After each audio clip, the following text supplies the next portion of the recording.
Hello. Today I'm gonna be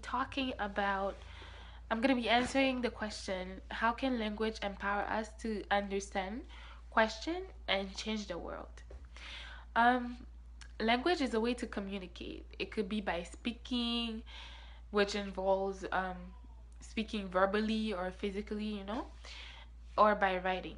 Um, Language is something that we use every day, but we also forget its power. So we forget that language can build, encourage somebody, destroy somebody, criticize, and a bunch of stuff.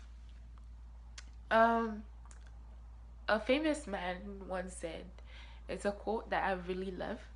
He said that speak to a man in a language that he understands, that goes in his mind.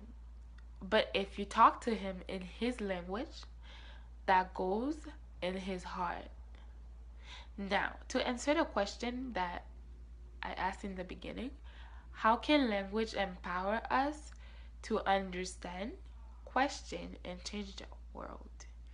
Language empower us to understand when that language is a language that we understand. That language actually speaks to us. Um,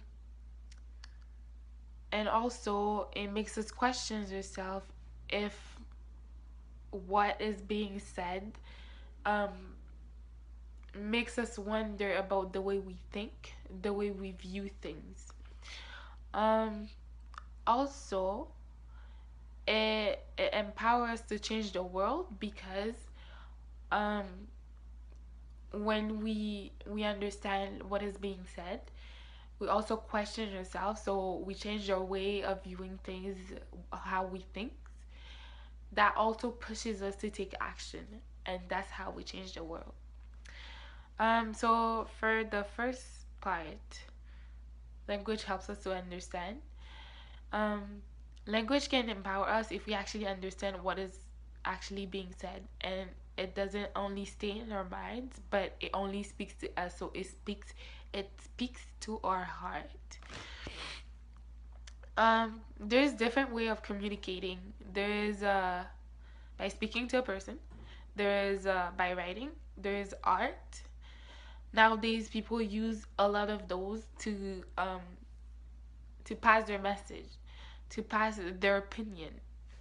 But due to the difference um, between an individual, so like because of the culture, because of the country where they're from, because of the language they speak, so what the person is trying to say could take it could mean something else. So for example, um, something means so like in English it could mean something, but in French, for example, it could mean another thing. So because of the language or the culture, it's taken in different ways. Or um, a lot of countries speaks the same language. So for example, Canada speaks English, USA speaks English. But sometimes the one thing that means something in Canada, it could be something else in USA, right? So yeah. Um that is why when we're using language, we need to use every other ways to communicate. So by art, by writing, that could touch somebody. Um, if we go back to what Nelson Mandela said, he said that speak to a man in his language goes through his heart. That means our language would be the language that speaks to us, the language that um, somehow get a reaction from us. For example, one of the known people in USA that fought against racism was Martin Luther King, and he was known by his speech. One of his speech was "I have a dream." Um, the way he spoke, it's just captivated a lot of people's attention. the language he used, what he was talking about, the people that was listening to him, they knew, they lived those situations, so they knew what he was talking about. That's how a language speaks to somebody. And he used words, he used the exact words to touch those person. Um, and that's how language empower us to understand. So by using this, by doing a speech, by using a specific word, um, it helps people understand that the situation was really bad and it needed to be changed. The second reason um, of how language empower us would be language makes us change the way we think. Um, to illustrate, for example, let's say there's a child. So that child is born in a family. That family has been going to, let's say, that family is Christian. So that family has been going to church every day, and the child goes through his childhood, teenage life, even the beginning of his adult life. That child have the same beliefs as his or her parents. But then as soon as somebody else start questioning that religion, suddenly the way that child view that religion just change, right? So we see how the way we communicate, the language we use could just change the way we view things in 1 second. Um, the way we think doesn't have to be exactly words, it could be image. So the way we view things, like for example, I could have an understanding in my head, but I can't really put it in words, so it's really an image in my head. That's why the famous quote that says an image is worth 1,000 words. Therefore, um language doesn't necessarily have to be words for it to change the way we view things. It could just be like a poster. It could just be um like a cartoon, or like a visual things that people use. Like for example, nowadays a bunch of people use cartoons to just criticize the government, for example, right? So they would show like the government is eating all of the money, they're not doing anything for the people, right? It's just show that that's those words are an interpretation.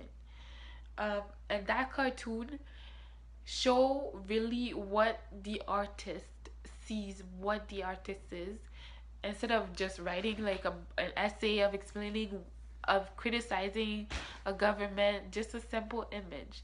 And that also could change the way the public that sees that cartoon, the way they view the government could be changed. It would be like, oh yeah, that's so true, the government does this and that, that's so true. um But if language gets to the point where we question ourselves, it captivates our attention, we understand, it speaks to us, that would be enough for us to take an action. Which brings us to our last argument. Language gives people confidence to do something. Having confidence is what influences people to make a change in the world. On a TED Talk by Mark, a biologist, he shared his theory about how language is what makes the connection around the world. Excuse me. Therefore, if language could give confidence, that means we could make a change around the world. If he has a connection around the world, that means we could use that to just make a change about what's bad in this world, in our world. Um, we could compare language as a car. For a car to actually move, you need to press the gas pedal, right? So language is that. Language is the one that pushes our gas pedal to take action. If we take an example from another country, let's say Nelson Mandela. Um, Everybody knows the story. He started by doing violence. That didn't work. So he realized that he need to talk to the people. So he started by doing strong speeches, um, giving arguments. Like he persuade his audience by showing them what was wrong in his society at that time. He showed them that the way they were treated, the way colored people was being treated was not right. He wanted to show that colored people are also human, and by his speech, he actually convinced all of the black um, nation or the colored people that they needed to change this thing, right? And even though that cost them a lot, some of them lost their lives, and and or they lost a family, a close friend. They actually took action. They actually let language speak to them, touch them, make them question of how can I change this? How can I change that? How can I change that? And that's how um, today in South Africa, there's still racism, but there's less, right? And even